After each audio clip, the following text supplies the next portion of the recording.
Hello! Welcome again to my YouTube channel and my Patreon. So today is gonna be an update on my vlog sit and chat series. I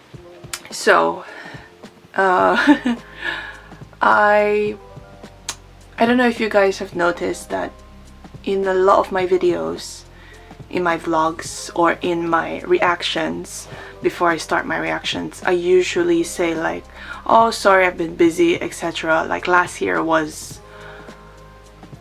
busy. Last year was a lot of changes in life happen, a lot of wake-up calls, etc., change of routines and schedules for here at home with me and my family. But I am an only child and I have my parents. I still live in the same house. Last year was a very tough one, and it happened so fast. So basically, I should have prepared a script, then maybe I won't be rambling here. But basically what happened is that my mom was like, she's in her like mid-60s, and she was already retired, but she was still working here and there because she just got bored, I guess, from just staying at home. And it was just me and my dad working, and she's a retired nurse. She was a nurse for years, so me and my dad moved here because of her. They're originally from the Philippines, of course, as I've mentioned before, of my nationality.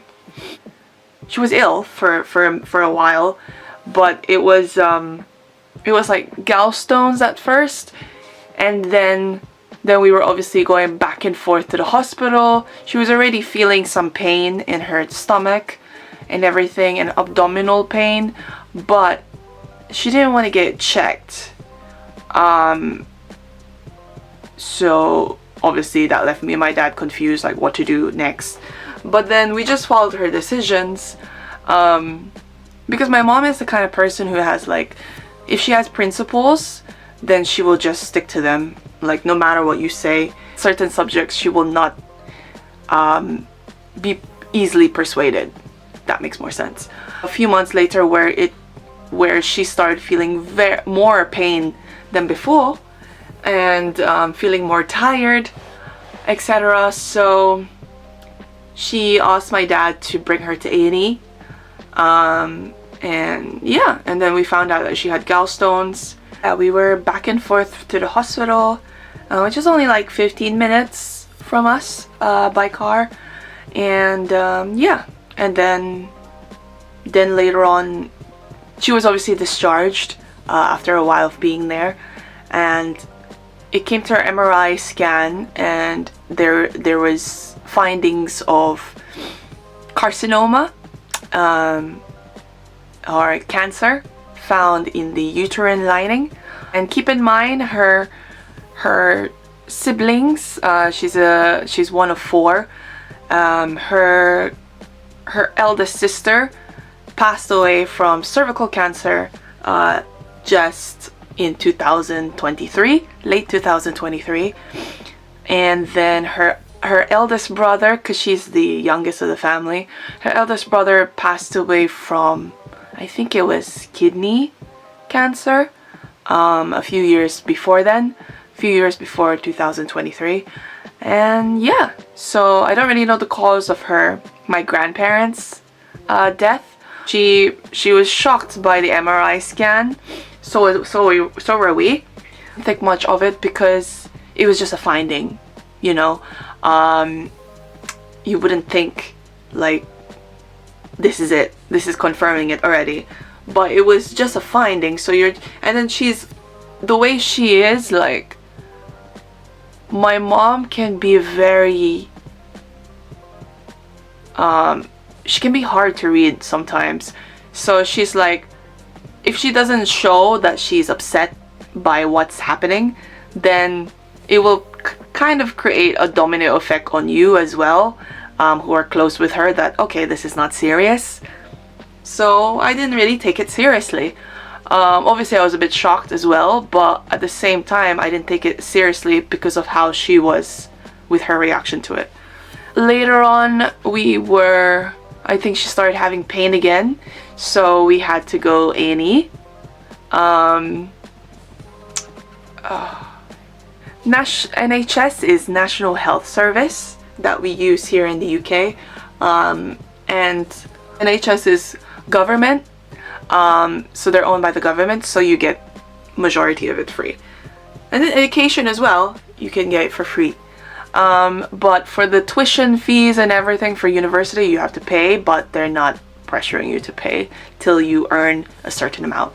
So yeah, a lot of people they're envious of the NHS here, but if it's free, the service is quite slow.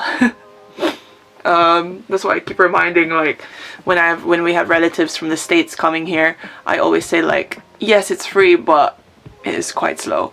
So when it comes to accident and emergency, you would be waiting a day to get any attention. Obviously you have a bed, but it won't be inside an actual ward. You will be along the hallway in the corridors. So yeah, it's just a lot of waiting, and makes you more frustrated as well for not if you were ill, or how about for someone else beside you who's ill. After all those waiting, and then she finally got a room early in the morning, I started to work part-time, and then my dad was working full-time still. We would take turns to go to the hospital, but obviously since I'm working part-time, I can be there when he's not, so majority of the week basically.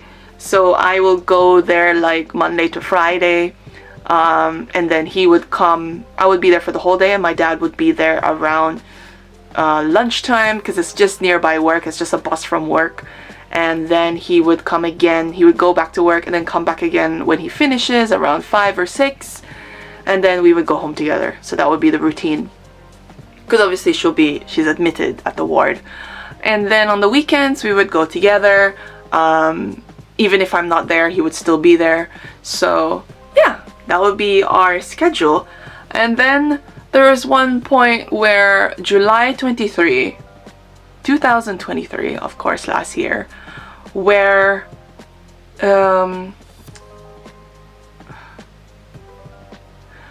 I came a bit late. I came, like, I was supposed to be there about morning, but I came there around afternoon already. Came there around 4 p.m. and then we knew that we were gonna get a visitor from a doctor's or specialists about her whatever she has. So I came there exactly 4:30, and then they literally came. I went to see my mom and my dad, and then my mom was obviously in bed, and then they were like, I said, oh, I just saw the doctors, they're gonna come in a second. And then yeah, they said apparently they've been waiting for them all day. So it was about correct timing that I came, and then they finally came into the ward, well, to the little section that we are, and then they just closed the curtains, because that was our only source of privacy. Yeah, there's 2 ladies, and the doctor was like, okay, yeah, it's bad news, it's cancer, you have cancer stage 3, cancer in the womb, or endometrial they call it. When they said it, oh my god, right after they said it, they stopped talking and it was complete silence, and I was just, it was kind of like I was disassociating with reality. Like everything becomes blurry around you, like it's like your soul is coming out of your body. It's kind of like that, like I'm disassociating from my physical body, and I'm just watching what's going on, and it's like you just can't accept that it was real and everything. And it was just, I don't even know how to explain it even more than that. That's literally how I explain it to our closest friends and family. And my mom she was trying to be strong, but at the same time you can tell that she started getting teary-eyed, and when she starts talking, it sounds like very kind of like your voice is croaking now, because you're trying to hold in your emotions. So that's what was happening. And my dad was also shocked, and then started crying. And then the doctors were just like, oh, we're so sorry, we apologize. And then they started giving us the procedures on what to do next, because my mom was like, okay, what do we do next, etc.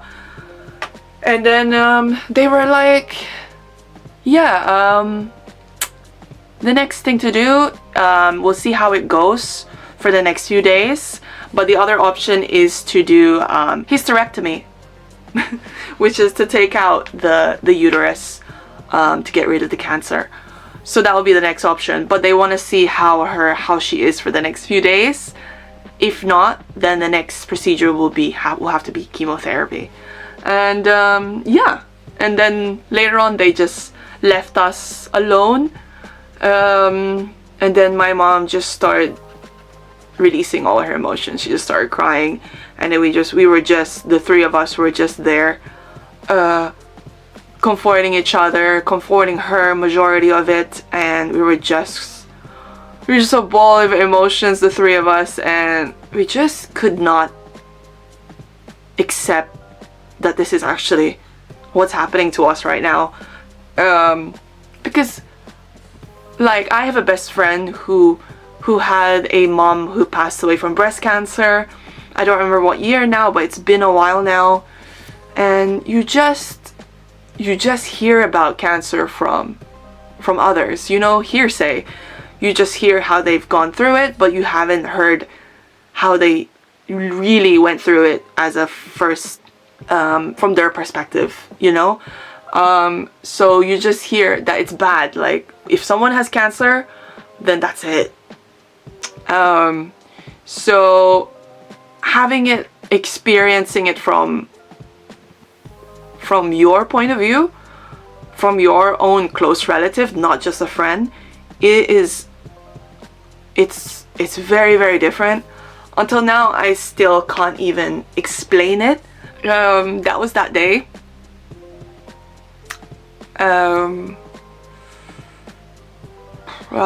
It was a very, very tough day. She didn't even want to eat her food, her dinner.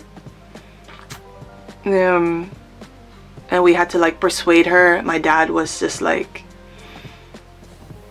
it was just obviously, it's hard for me and my dad to accept, but obviously for her it will be even worse. So we had to just keep persuading her that she can do it. We know how strong she is. I mean, she was a nurse, so if she can survive, we all had COVID, but we had the late COVID one where it was not really that crazy. But people say if you've survived COVID, then you can survive anything. If she was a nurse and she can do NHS, and she was working in the intensive care unit, which is the hardest, one of the hardest, units to work as a nurse, then you can do anything, So yeah, we were just trying to persuade her as much as possible. And then later on, she managed to get her appetite, literally 3 days later, and I was there with her. My dad was back to work, I think. The doctors came again, and they said, I'm sorry, but we do have bad news again. It's now stage 4 for progressive, aggressive endometrial cancer, or womb cancer. And then literally me and my mom were like, what? It's only been 3 days. How has it become that fast? And then the doctor is just explaining, you already have cancer on your lymph nodes. It's already going up. It's already traveled. so that's why you're experiencing some stomach pains here and there. So my mom was like, okay, can't we do the hysterectomy? Is there still a way? And then they just said like, unfortunately we cannot because it's too late. It's already progressed. So suggest for you guys to do chemo. An oncologist will come by and give you more advice later on in the week, but that will be the only option at the moment, is chemotherapy. And once you do your chemotherapy, you have to, like 3 months into it or 3 weeks into it or 1 month, you have to have a regular scan to see how your body is doing with the chemo, etc. And then yeah, we'll see from there. That was it. And then they left, and my mom was just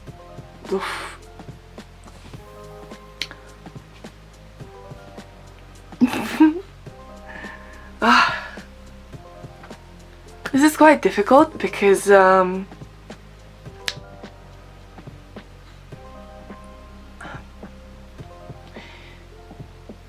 for me to do this video, I've been holding it off for a while, but the main reason why I'm doing this video before I continue is because I know a lot of people don't know much about cancer, don't know much about the depth of going through it, or don't know why people do chemotherapy. Some people do not want to do chemotherapy, and I understand both sides now, of course, but that's the reason why I want to do this video.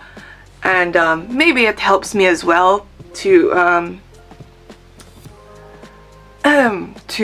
cope with it better. But yes, so that happened, and then I was there with her for the rest of the day. My dad was like still at work, and then he would call her. They have a routine which is very, very cheesy but kind of cute, where they have a routine of calling each other every lunchtime, and then he would spend the most of his lunch just with her on the speakerphone, and then later on go back to work, and then come back after work, and then on the way home on the phone again. So we knew that my dad will call soon, but we had a few hours where we can just be there for each other, and this is like that whole ordeal or journey was such it gave me a new perspective. It gave me and my mom both a new perspective on our relationship, because me and my mom, we don't really get along as much as I get along with my dad. The way we think about life is quite similar, but at the same time is also different. For example, she's very, very religious. She's the most religious in our family, and I used to be very religious before. I am still religious, but I'm not as, it's more personal for me now. So yeah, for her, she's just stuck intact with it. Obviously this journey has been made it a bit rocky for her, but at the same time she still never lost touch with her faith, which is quite inspiring. So we don't have the ideal mom and daughter relationship, so just seeing her in pain and seeing her in so much agony was very, very different. It gave me a new perspective on how she is. I just wish that I saw her like that more before, like more emotionally open, emotionally and everything. Then I would maybe we would have a deeper connection.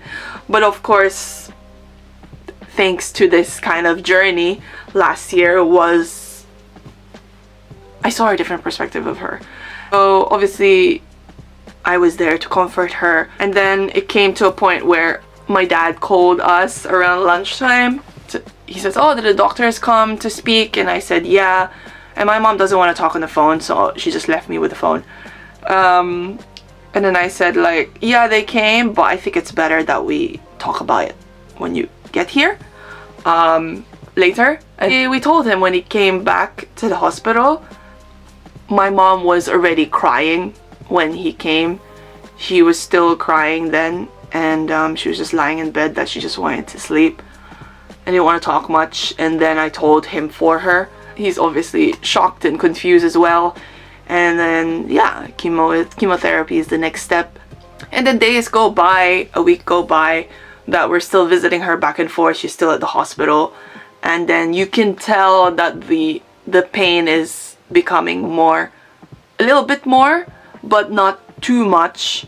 And then the oncologist finally came, and then she gave Mama a huge, we were given a huge leaflet, I think we still have it, of chemotherapy, on what it entails. It's just a bunch of pages, constant pages of like side effects and everything. And God, the only side effect I knew about chemo was, of course, as everyone knows, is losing hair and becoming thin and becoming more tired.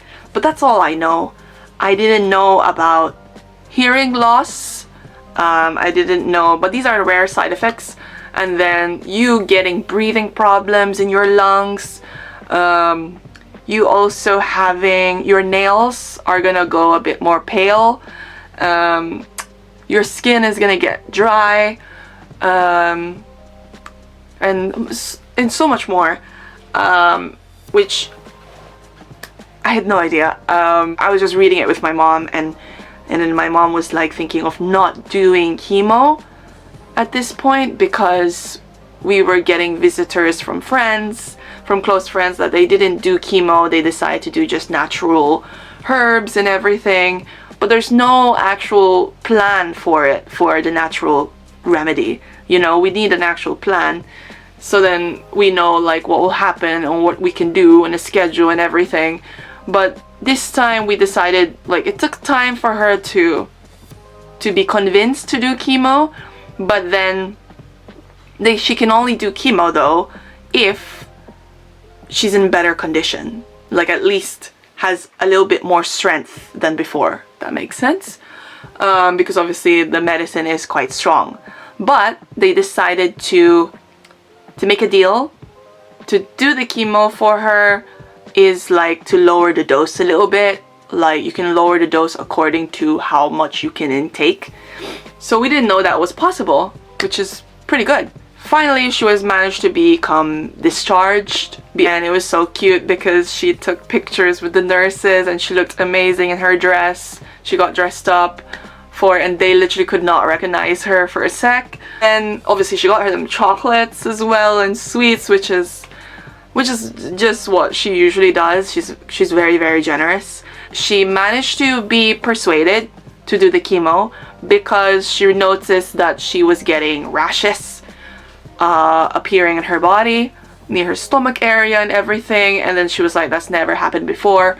So that's what convinced her to do the chemo, which we were relieved with. So then she was planned to schedule to do a six cycle of chemotherapy, which is 6 sessions within 3 months, I think. Yeah, we started doing the chemo, and me and my dad, we would make time for sure. For me, of course, I only work weekends, so it's pretty possible for me to do the chemo days and be there. My dad, though, of course, like I said, he works full-time, so his job was very, very understanding for him, and they let him do half days so he can, because he's the only one who drives in our family, so he can be there, he can drop us off, and then he can be there for chemo. It's quite hard to schedule. I think chemo, he has to do a full day off, but the other days she has to have a blood test 2 days before the chemo session, and then she has to have a appointment with her oncologist just to check up on updates and everything, and like on her diet and everything. He had to schedule quite a lot for it. But for the chemo days, me and my dad were both present in all of them. Literally all of them we've attended without fail. And also I was doing therapy around this time, and my therapist was very understandable. and it was perfect timing to have therapy still going, because that would help me get through this. We managed to attend every chemo session, and majority of the nurses there in the chemo were Filipino, which is amazing, which made it even more comfortable for my mom to do it. But we didn't know, she was suggested by, she knows a lot of our friends are nurses. So one of the nurses who works with Cancer Research UK, she actually suggested to my mom a few tips on what she can do to get through this whole session. So she says, like, you can suggest to do cold cap, which I didn't even know existed. I didn't know this procedure existed. I think it's pretty new, because a lot of people don't know about it. So cold cap is like, literally what it means is a cap that just goes on your head, a silicone blue cap that goes on your head, attached to, like, I guess a freezer, kind of, with a tube, and it will stay on your head. But before you do that, you have to put leave-in conditioner in your hair before you apply the cold cap in the chemo session. So your hair has to be a bit wet. Then the cold cap will stay there till the whole session, but it will have added 2 hours extra, and then they can eject it off later. So basically your chemo will be done already, but 2 hours later your cold cap will stay there. But the cold cap, the purpose of the cold cap is to basically lessen or slow down the process of your hair loss, which is usual in chemo. So she started doing that. She decided to do that for majority of the sessions. When you touch her head, it's like, it feels like it's frozen. Like, it's so cold. Like, I don't know how she did it. It's like only like probably 5 people doing the cold cap in the chemotherapy that we were in. So majority of the people there are like regulars already, so you can tell that they have no more hair, or they're wearing hats, their own hats, or just beanies or whatever. So they never did it. I really don't know how she did it. So some of the nurses, when they were like removing the cold cap by the end of the session, they were like, I don't know how you're doing it, you're so brave, because I don't think I can, etc. So they're like saluting her for braving the freezing cold on her head. At the same time, she's getting doses for the chemo. There was one day, I just realized, there was one day where she missed the cold cap for some reason. I can't remember exactly why. And then she decided to do, okay, fine, we'll just do it without the cold cap for just one session, because her hair was kind of matted.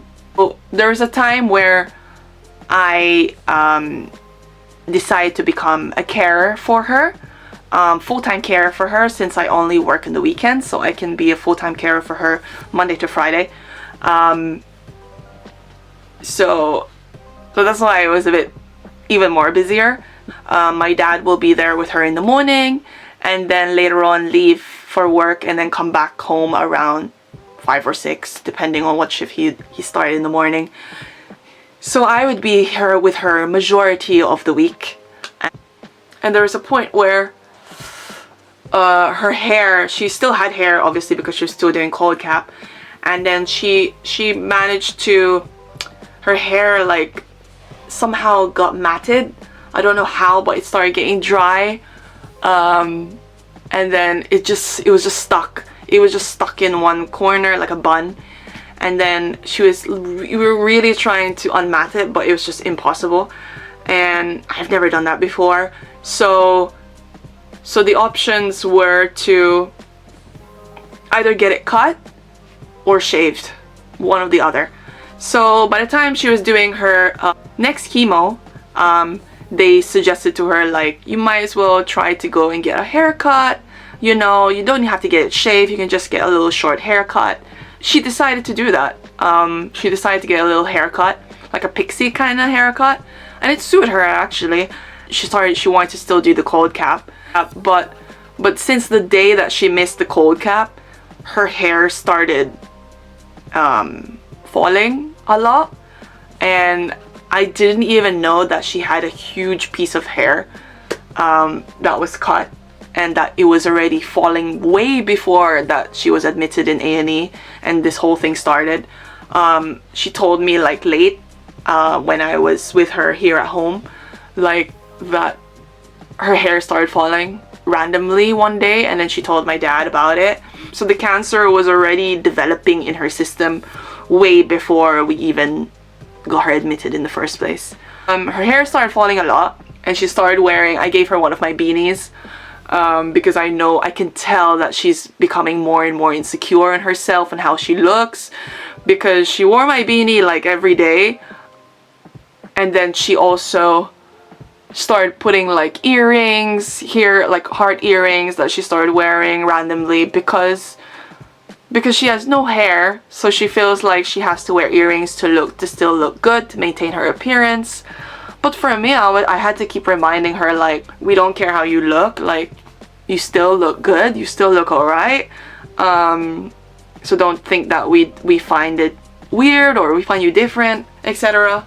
But obviously, the more you remind her, the more she'll just think like she'll feel even more insecure. So I just stopped saying those kind of words. Came to a point where I did catch her without the hat, and because she will remove it when she's sleeping. And yeah, obviously I don't mention it to her that I've seen it, but then it came to a point that she just got used to not wearing the hat anymore, because her head will feel a bit too warm when she's sleeping in it, or when she's wearing it daily, the whole day it's just too warm, so she just removes it. And then the chemo started kicking in a bit more, the side effects, where I noticed that she starts feeling more cold, like feeling more cold than usual. Usually she actually feels cold, but this time she feels very, very cold, that she has to wear like thick fluffy socks and wear extra layers and everything. And you'll be feeling warm, but she's the one still feeling cold. So those are one of the side effects. And then another side effect was kicking in was her hearing loss. She can barely hear the TV. She will up the volume really, really loud. And then when you're talking to her, she doesn't hear you clearly, so you have to exclaim it louder. That's where it came to a point where I had to be there every day, because she denied help from the occupational therapy, where they offer like nurses to come and help you on a weekly basis, or they also offer to install railings, you know, for your stairs, for your toilet. But she denied all that help because she was pretty mobile at the beginning. We didn't know that we were going to get to this stage. And then she also lost a lot of weight. And then also with the chemo, with your hair loss, you don't only lose hair on your head, you lose hair literally everywhere, which I had no idea. And then there is more rashes appearing in her body, which is obviously hard for us to see, and obviously even harder for her to see, because she will really try to not undress in front of you, because I guess she just doesn't want us to see her in that kind of state. Then it came to a point where, to her 4th session, a few days later, she started feeling, I noticed that she was having problem breathing, and then she would take a moment to herself where she does deep breath exercises. That was advised by one of her doctors. But then I realized she would have really hard time going up the stairs, because we suggested to put her sleeping area in downstairs so she doesn't have to go far, but she wanted to keep it that way so it still seems normal, which is fine. And then yeah, so she started having breathing problems, and she was denying that she was having breathing problems. But then when my dad came home and saw that, we wanted to go A&E. Came early morning, the A&E people came here. It was only my dad who went with them. I stayed behind. It was a long wait again, which is frustrating. They waited pretty much all day, all night, till they got more attention to move to a ward, and she had to have a nebulizer to keep her breathing intact, attached to an oxygen tank. And yeah, we managed to get her admitted to another ward, this time to the respiratory ward. And obviously they had to postpone the chemo for a bit because it's just impossible to do that now. And then her doctors got the input on it, got the update that she's in the respiratory ward, and they were obviously shocked that it's happened so soon, because it's a rare side effect to get that kind of problem after the 4th session. So yeah, so she was admitted to a ward, and then she had to get her lung drained.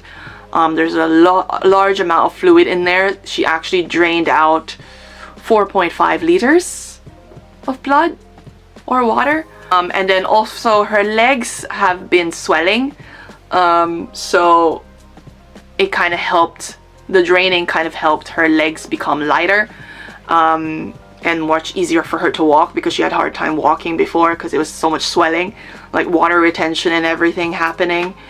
Even despite the medicines she was taking daily, that helps with that. It wasn't enough. And then obviously we were there daily, seeing her again. This time she has problems going toilet by herself. So TMI, we had to do bedpans. I'm not gonna talk about it too much on here because it's a lot. It's very, very detailed. But if you want to research it, feel free. Her hearing loss started to deteriorate even more. Her weight started losing weight again. Her appetite is a bit off. And she's a bit more weak, obviously, from the draining. 2 weeks she was there. She was discharged again, and then she had to make a deal with the oncologist that they were going to do another chemo treatment, but they were thinking of a weird schedule, like a weekly schedule of chemo, so that's too much. So they decided, since she's still not in the best state, they decided to lower the dose, and they started to stick to the same schedule as monthly. So yeah, we went to the chemo again, but then just the first session, right when we got home, this time she just gave up on doing the cold cap. She's been wearing a wig, which looks pretty real because it's real hair. Literally when we got home, she started having problems digestively. I noticed that she was having breathing problems again, but she didn't exactly confirm it to me. Her mood swings started to change. They started to get worse, where she really does not want your help anymore. I guess she's just in a lot of pain this time. So that was quite hard to comprehend with, to persuade her that I'm here, to help her, and so is my dad. Even my dad noticed it, the mood swings and everything getting worse. And it was getting so difficult.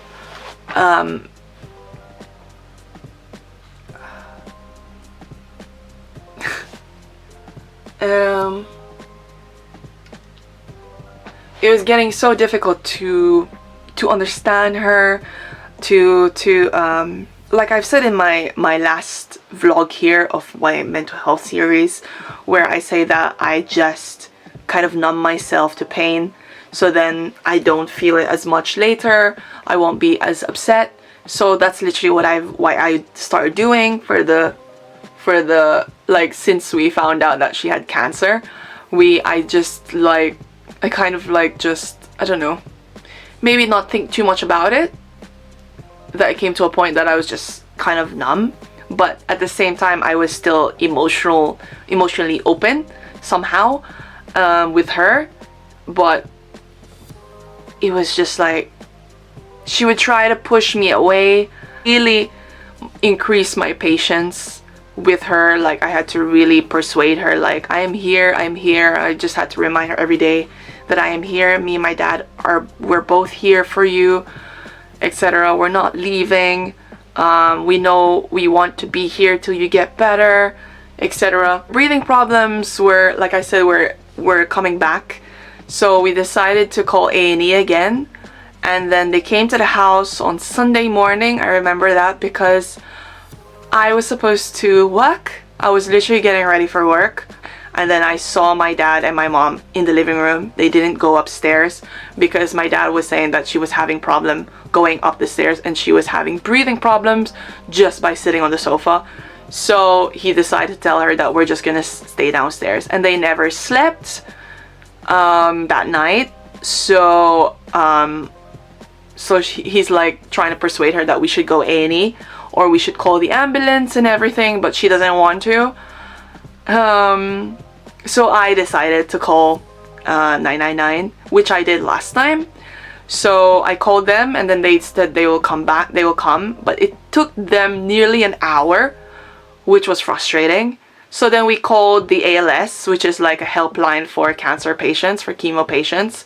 So we called them, and they suggested for her to take Oromorph, which is morphine liquid form that she usually takes, that only takes like literally 2 minutes, or not even 2 minutes. It's quite a fast effect. So they said to her, like, oh, maybe she can take the Oromorph and just 2 ml of it, because she usually takes 5 ml. So takes 2 ml of it while we wait for the ambulance, and then see how it goes from there. So she took it, and then she started like falling asleep, because it makes you fall asleep in like half an hour, and then her pain started subsiding. But at the same time, we know that it will come back again. So then finally the A&E came. 2 guys came, and then they just checked her quickly. Thank goodness she was already in the living room, so they don't have to frustrate going upstairs like last time. And then yeah, they took her oxygen levels, and apparently she might have sepsis, like an infection inside. So that got us a little worried.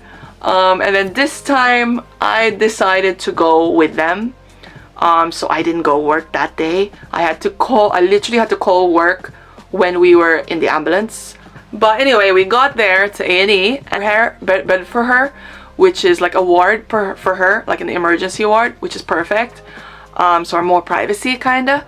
And then they had to explain again to the doctor when we got there. And then they're like, okay, she's supposed to do chemo, but she was postponed, and it came back again, and it blah blah blah. Everything was explained. We found out on that time, in that moment, that she was already feeling breathing problems 2 days before this day, and she didn't tell us, which is what we expected, really. But at the same time, we wish that she told us sooner. Then later on, she was finally admitted to a proper ward. So we were there for pretty much all day. She started getting her lung drained again. Apparently, from the first session of her draining last time, they put a talc powder in there, so it will absorb whatever will fill. If it refills again, it will absorb, but it kind of overfilled the powder, so it just didn't work. It was not enough. So that's why they have to redrain it. In the first half of the week, I didn't visit her for a while because I had the flu, and when you have the flu with like chemo patient, they're very vulnerable. Then later on, I was able to come in to see her, and she was very understandable, of course, and she appreciated that I kept my distance while I had the flu. So yeah, that was okay. And then Thursday was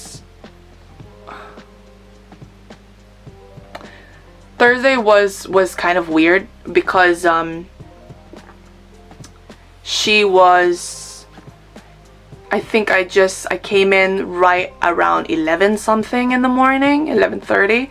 She just emptied her bowels with one of the nurses helping her, and she looked stressed. She looked really stressed, and I didn't exactly understand what was happening. So then I helped, like one of the nurses left us. She finished helping her, so she just finished, she done it already. Then later on I started helping her because there is quite a mess in the area, so I helped her, and then I called someone else, a Filipino nurse actually, coincidentally, who helped us as well with it. And she said that she feels so tired because she's still getting her thing drained. And later on lunch came, and then I have to feed her, which my dad already informed me about. Her food is literally pureed.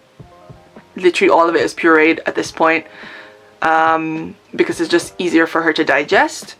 And she manages to finish majority of the food, which is surprising because before she never used to. Maybe she really just, her digestive system is just much more used to pureed food or just liquid, soft, than solids since she started getting worse. So I just fed her her lunch and she was okay for then. Then she felt tired, so I helped her get into bed. She slept for an hour. She slept an hour.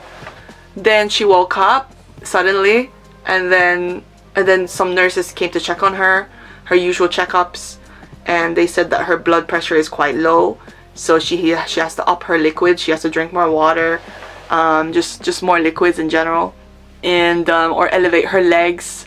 So then later on she did that because her bed can mechanically elevate it. So I elevated for her, and then she slept again for 2 hours. She woke up and then she was sweating.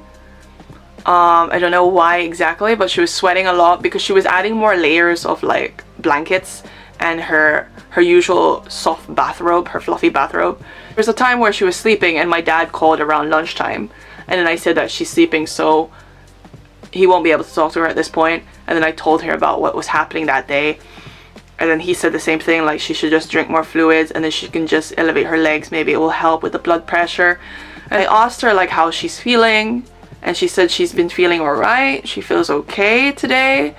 Somehow she feels a little better, but she just feels really tired. And then she decided to sleep again, and her dinner arrived. I tried waking her up, but she didn't want to wake up, so I just left her to sleep. We checked her blood pressure again. It's still quite low. It's like 76 over 50 or 60, something like that. But it was around 70s or 80s. It never went up to 90. It just stayed in that level, despite how many water I'm letting her drink and how many times we're elevating her legs. Nothing really worked. And then I keep calling the nurses to check, and then they said the same thing. My dad finally came back from work.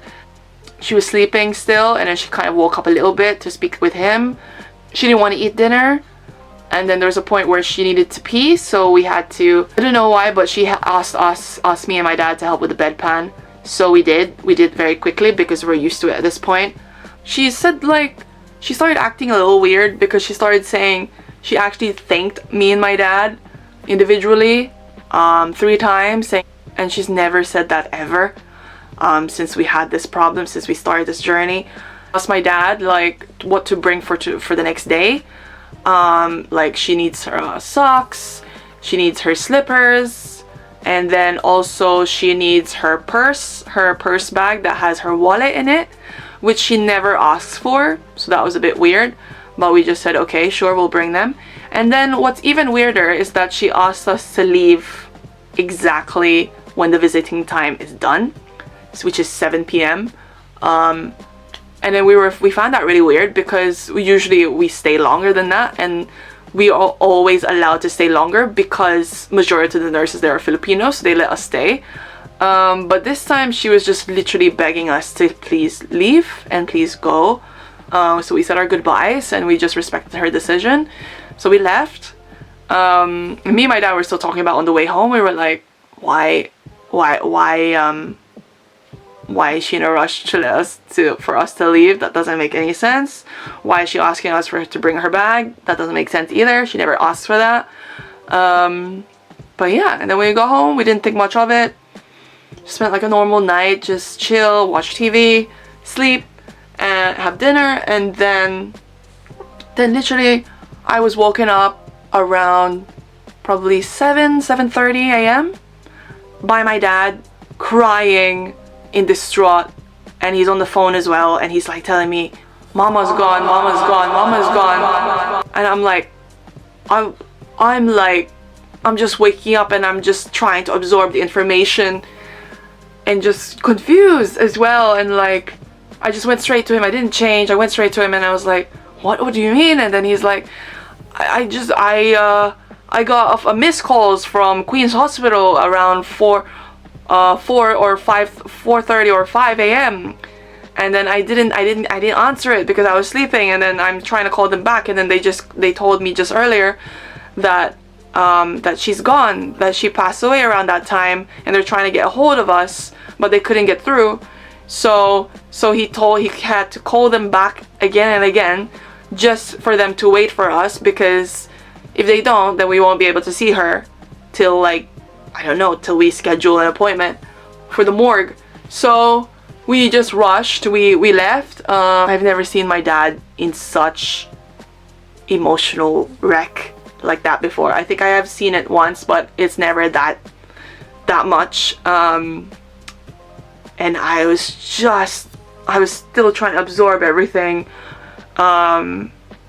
He's there crying, and I'm just like confused and everything. And he told me to call one of our closest friends, and then obviously they were confused because it's Friday morning, early Friday morning, and it's Friday the 13th of December. And just keep in mind that we just saw her the night before, and I have no belief 13th or whatever they say, Friday 13th. But this day I was so confused, and I didn't even absorb that it was Friday the 13th. I didn't absorb. Like, I'm looking out for my dad while we're in the car. It's not that far of a drive, but he's really trying to get there quick. But they are gonna wait for us anyway, so there's no need rushing. But he's like crying and everything, and I have to watch out for him. And then we finally get there. They've already packed her bags. And then we see her is still in the same ward. It's not private, so it's just secluded with a curtain. And then we're there, and then it's breakfast time already, so they're asking what they want. They've changed her clothes. And then my dad was having his moment. Then I had my moment. And then we realized that she's still warm. And we're just like absorbing, wow, she's still warm. It's been hours and hours since then. How come? But we're just grateful that we get to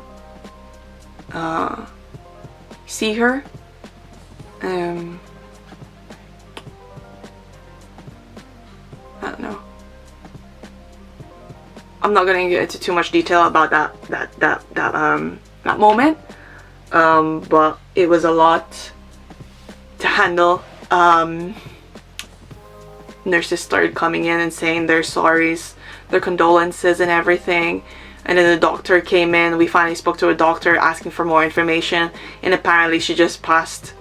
It just happened suddenly, and for them it's even unexpected as well. She didn't eat her dinner, she didn't touch it, she just slept. And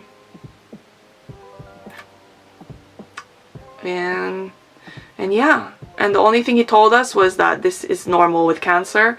It's always unexpected. You might think she's better, but it will just happen suddenly. And that was it. So we were there for pretty much all till afternoon.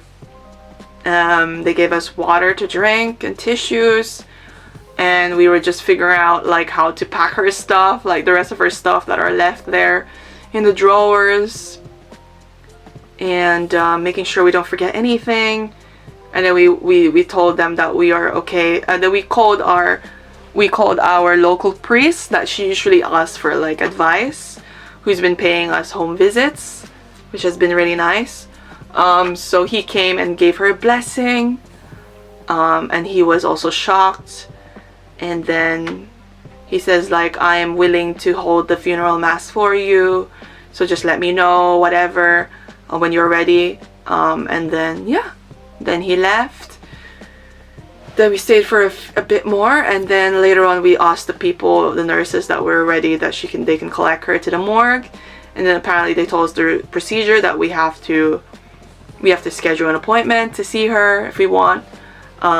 There's a helpline, and they gave us a bereavement booklet, something like that. We just called people that we needed to call. My dad already called his boss before we left the house, and I called mine. And then we called other people. I called my mom's relatives on her side, her nephews. She's the only one left in her family from her siblings, like I said. Then called our family members from my dad's side. And then one of our friends, the one that we called in the morning in the car on the way to the hospital, messaged us suddenly that they're on their way to us, and they're coming all the way from Reading, which is about 2 hours by train with the Elizabeth line. So yeah, we were just like, okay, we'll just wait for you guys here. And they came, and obviously it was an emotional conversation. People were calling my dad. My best friend called me while we were still with my mom, and he spoke to my dad, his condolences. And yeah, it was just, that day was a lot. And then I also, unfortunately, I also kind of lost my job on that day, because I was only I only started in September in that job, and unfortunately I had so many absences, mostly regarding my mom's emergencies. So yeah, I couldn't, they made a deal with me. They called me back the next day, I think, saying that oh, you can come in for the rest of your shifts, but unfortunately we cannot keep you on because of your absences, and other people didn't have as many absences as you. But I couldn't even, I tried to plead with it, but I couldn't anymore. So that was annoying. So I actually worked on Christmas Eve. Yeah, I worked on Christmas Eve. Then I worked, I worked Christmas Eve, and then I worked another shift. There's only 2 more shifts left, and then, or 2 or 3, and I did those shifts. And then people, like my supervisor, a few of my managers, like, that were close with me, they were like shocked that they saw me, because they obviously heard the news from my manager, and they're upset that I couldn't be kept on. But yeah, that's just how it is. And then yeah, literally when we arrived home with our friends who came from Reading, they came with us in the car. We saw our neighbors. They just, I think we got there around 3:30. So obviously kids are finishing their school, and they have 2 kids, and their youngest has grown. We've watched him grow. They saw us at the doorway as we came out of the car. Sorry, I can't speak properly now. Came out of the car. They literally were like, "Oh, how's your mom?" Because obviously they saw the ambulance come early morning, and we were like, I just had to do like a sign, like I couldn't even speak, and then they just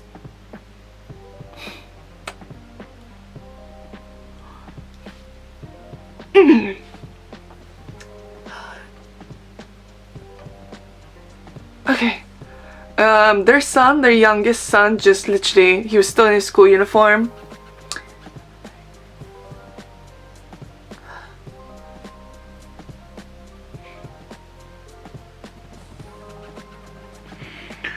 And he ran towards me, and he gave us a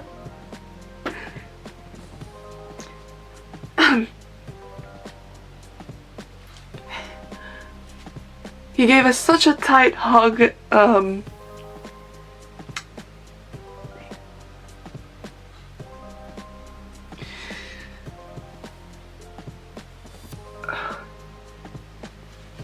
that just made me and my dad lose it.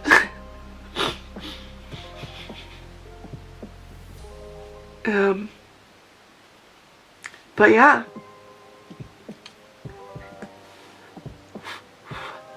And the mom was just like,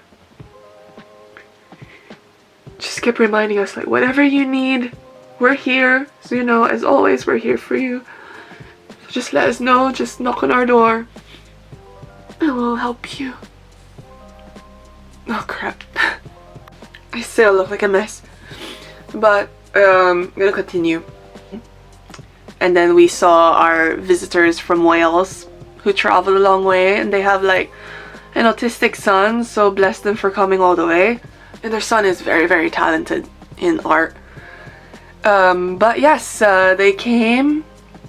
They stayed for lunch. They didn't stay for the whole day because obviously it's a long travel. They just wanted to see me and my dad and send their condolences. They bought food. They brought food for us, which is so nice. The novena is 9 nights, and we had people who were regularly here to support us and to be here physically with us to do the novena, and to do the whole process and everything. And then we would have chats here and there, like little one-to-ones, like heart-to-heart talks when they were here. We would always also have dinner together, etc. And then they go, and then it will happen again the next night. So as a Catholic, we have a tradition of having private viewings for family, or for us, it's just me and my parents here, so we don't have any other family here, like blood-related family. Most of our family are in the Philippines and in the States. So most of our friends, like, we had it held in London area, even though it's like an hour away from us to travel, but for everyone else it's not that bad of a travel. And most of her close friends, or our family friends, are like within distance from London. And also she used to work in hospitals, in a hospital in central London, Charing Cross Hospital. She literally used to travel an hour, like commute an hour travel to work every morning, and night duties and everything. So, and she worked there for like 3 to 4 years, I think. So she made friends there. So we wanted to make it accessible for majority of our friends who live in London area. And we managed to find a funeral director that was just, they're amazing people. And the undertaker who took care of her, like dress her up, put makeup on. As funeral procedures go, they ask you for what you want them to wear, and my mom literally does not wear dark colors. Like, other than jackets and coats or boots or shoes, she wears black, but for her outfits, never a dark color. It's always colorful. Me and my dad were like picking out clothes, and of course as moms they have so many dresses, but there is one specific dress that's blue and like flowers, light blue and flowers, colorful flowers around it, that she would always wear. And I remember she wore it when she was first discharged from the hospital, and took pictures with them. Like, she would wear this dress, and it has like a hole in the corner. So, and then I just knew that it's her favorite dress, one of her favorite dresses, despite the little discrepancy, or this little hole in the corner. So yeah, I chose that one, but we had so many options to choose from, and then we decided to choose that one. And then we gave her scarf. She used to wear like this red plaid scarf from Scotland that she got, and she just always wears it on a daily basis, and everyone knows that she wears that scarf. And then we of course added her jewelry, her usual jewelry. She's, as I said, she's very religious, so she always wears like a crucifix necklace, or she has rosary bracelets. So we let her wear them, and then a Bible. We put the Bible in the coffin as well, which the undertaker allowed us to do. And then we gave her wig as well. And like, when me and my dad first saw her, it was just like, we had to like, we thanked the undertaker a ton. And he's like a teddy bear. Like, he's so sweet, so comforting, always there to assist us if we need any help, etc. And was very understanding that we didn't know how many visitors we would have on the first viewing, but there were so many people that came. It became such a big reunion with people that we haven't seen for years. And it's just like, it's crazy how during that time I realized, like, wow, you don't realize how much of an impact you can make to someone just for knowing them for just a short amount of time. And for everyone, it's been a shock and confusion and everything, because she was ill for 6 months exactly, and my dad didn't know that. She already knew that she only had 6 months to live, but my mom told me I guess somehow, even though like I said our relationship is quite rocky, she's very open with me on how what she wants to say.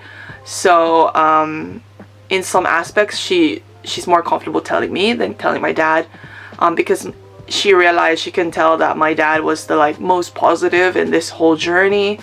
But me, I have a split personality because obviously I'm their daughter, so I have both of their personalities in one. So I can think realistically and I can also be positive.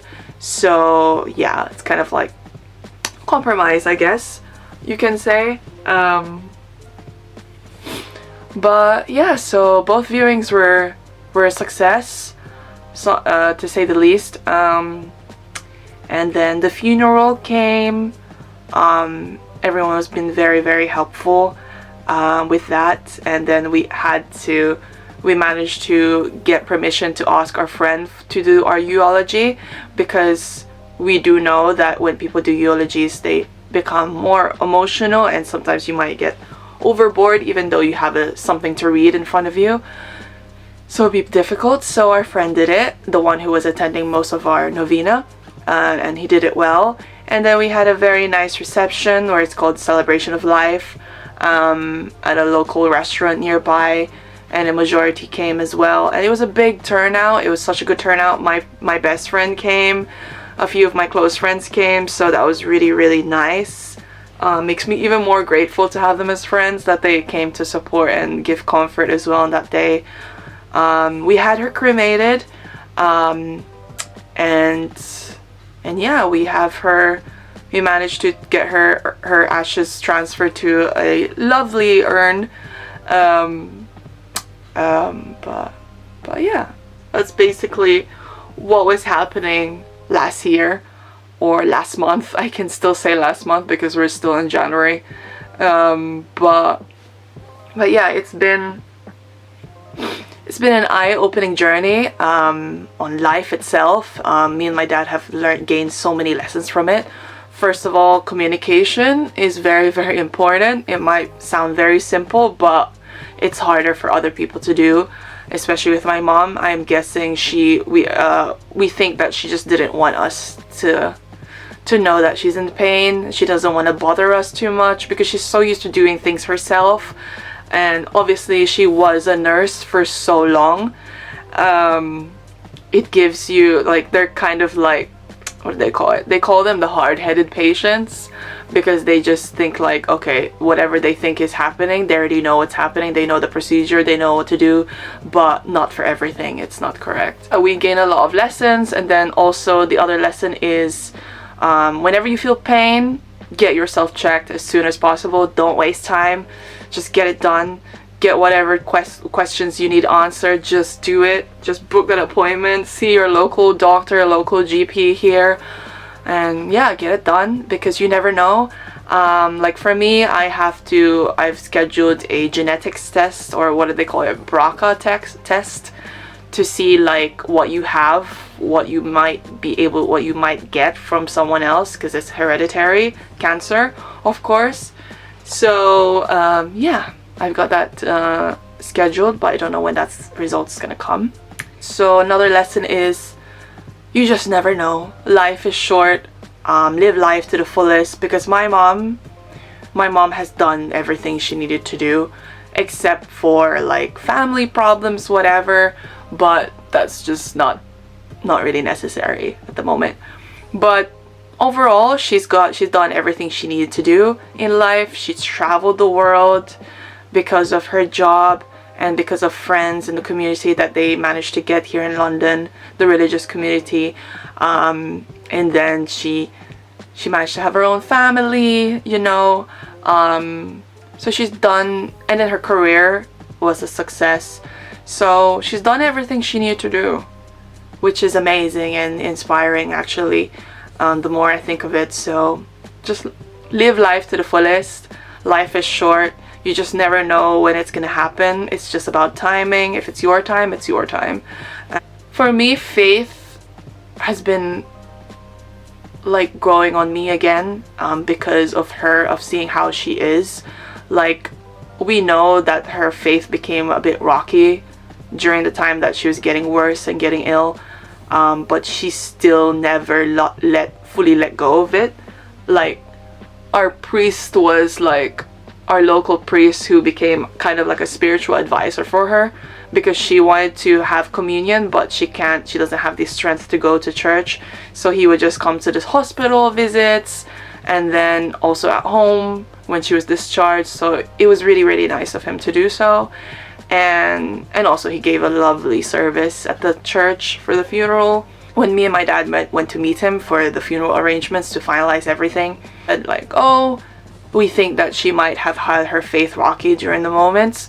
And then he says, to be honest, if she's still praying and asking why is this happening, then that means she has not lost her faith. And he made such a good point with that. And also he really reminded us that at least we found peace. Once we find peace with it and everything and acceptance, then it will be easier to get through. So yeah, every time people ask us like how we're doing, we always say that we are coping somehow. There are good days and bad days, but we are coping. But at least we are coping. That's the thing. That's the most important thing. And also, I always repeat to people who ask, like, we managed to find peace with it when she was getting worse. And I think she'd found peace as well. And she already knew it was coming, so she already accepted it. So that makes us feel better, you know? Been up and down, like I said. But the sad thing about it is that you just have to get through life. You have to just still go on. You shouldn't give up. For me, I'm just I'm grateful that I have my religion to hold on to. So that's my sense of hope and relief. And also my dad as well. We still have each other. I want to prioritize him at the moment as well. We're thinking of going to Philippines this year, hopefully this year, to like show the urn to our family there, to her side of the family as well. And we have stuff to sort out in Philippines as well. And we haven't been back to Philippines in such a long time, since 2004. But yeah, hopefully we can go. Do whatever you want to do now, because you just never know. You just never know. And that's the kind of thing that me and my dad keep saying to our closest friends. And also funerals, oh my god, there's stress to handle. I wish they made it easier for us to handle, but it's just not. But yeah, at least we have support from friends, close friends here, even though we don't have family here. But it's been nice having support and comfort from friends, and from being part of a community has helped a ton. So that's what's been happening. I'm gonna end it here. Hopefully that makes sense. I do want to explain briefly on how chemotherapy works, because a lot of people who have cancer or who have relatives who have cancer do not really understand chemo unless you are there first-hand perspective, and like in the doctor appointments and everything, handed the leaflet, whatever. Chemotherapy, it is basically, to summarize shorter, is like puts your body on a full reset, literally, because it doesn't only affect the bad cells that are giving the cancer, but it also affects your good cells. So it literally resets your whole body. It's quite a slow process. You might not feel it yet, but then later on it will come anytime soon. Yeah, your immune system will start crashing and stuff like that, and then you'll have those side effects, or rare side effects. It happens with, not very that common, but yeah, it's still so hard to explain. But it is a roller coaster of an illness. It's a real roller coaster of medicine, and they will lower the dose for you depending on how your condition is and what stage you are. So that's really nice that they do. But at the same time, no matter how lower the dose is, it will still be quite strong, and it will hit you when you don't realize.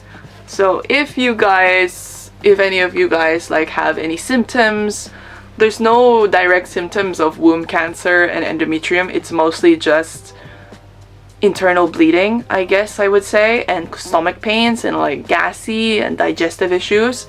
That's when I know, that's how I know that it might be a symptom. Like my mom has been having digestive issues for years, but she never really got it checked, so we just thought that maybe it's just normal. So maybe that was the thing developing already in her system that we didn't know. So yeah, that's my advice from this whole video. To get checked. Get yourself checked. The moment you feel some pain, whatever, just get yourself checked. Even though it feels minor, get it checked, because you just never know. Like for me at the moment, I have uterine fibroids. It's now 5 centimeters grown. Yeah. And I'm due for a myomectomy or keyhole surgery.